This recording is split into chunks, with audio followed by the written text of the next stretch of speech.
Ce n'est pas l'heure de la pause. Je sais, mais je n'ai pas su résister. Je l'appelle. Je lui demanderai comment faire pour grignoter moins. Allô, allô, comment allez-vous? Bonjour docteur, je voudrais arrêter de grignoter. Pouvez-vous m'aider? C'est un soin intéressant, un soin important, et chacun de nous devrait en tenir compte, parce que les conséquences du grignotage régulier, eh bien, c'est quand même une prise de poids. Et la prise de poids, qui va être d'abord une petite surcharge pondérale, risque de se transformer ensuite en obésité lorsque la quantité, lorsque le poids prend par exemple autour de 20 kg en plus de ce que l'on devrait avoir comme poids normal par exemple, on est déjà à un indice de masse corporelle qui est un indicatif pour savoir notre situation en matière d'obésité. L'indice ne devrait pas être au-dessus de 25. Parce que lorsqu'on est au-dessus de 25, on commence déjà à accumuler du poids. L'indice de masse corporelle, que l'on appelle en général tout simplement l'IMC de l'individu. Est-ce qu'un régime à notre jeune âge peut entraîner des carences durant notre croissance? Bon, un régime, qu'est-ce qu'un régime?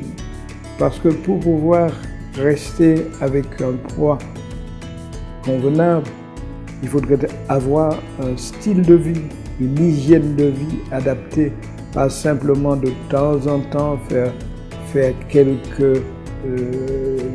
un jeûne ou des choses de ce genre.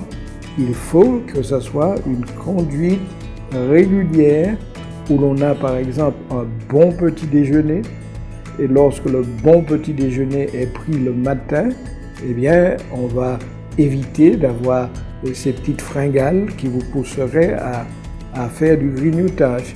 Et puis peut-être aussi en famille essayer d'avoir une bonne régularité dans la prise d'aliments.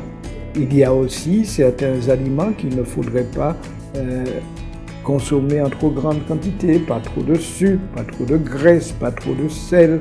Eh bien, tout cela constitue des informations que l'on devrait mettre en pratique.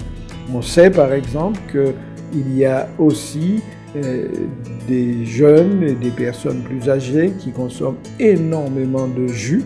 Eh bien, les jus apportent une grande quantité de sucre et tout cela constitue des risques pour voir s'installer l'obésité chez l'individu.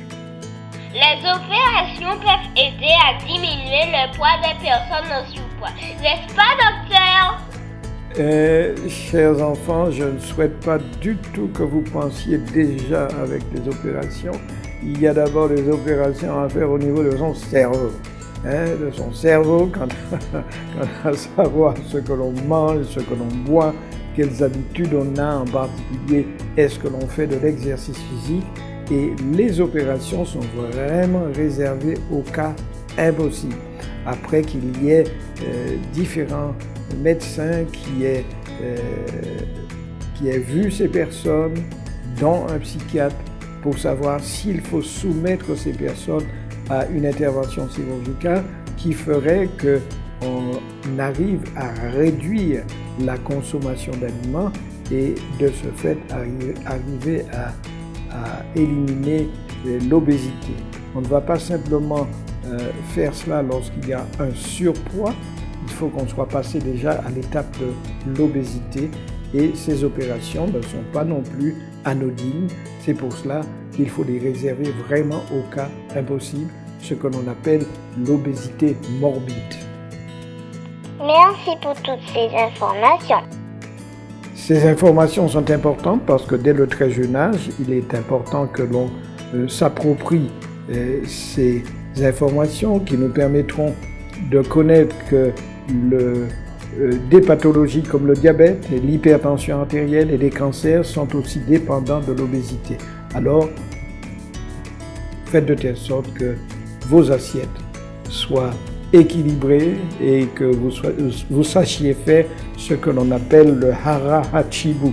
Le hara hachibu, c'est simplement sortir de table avec un reste d'appétit et éviter de trop consommer.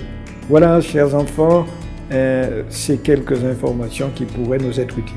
Merci, au revoir. Voilà, au revoir et à bientôt.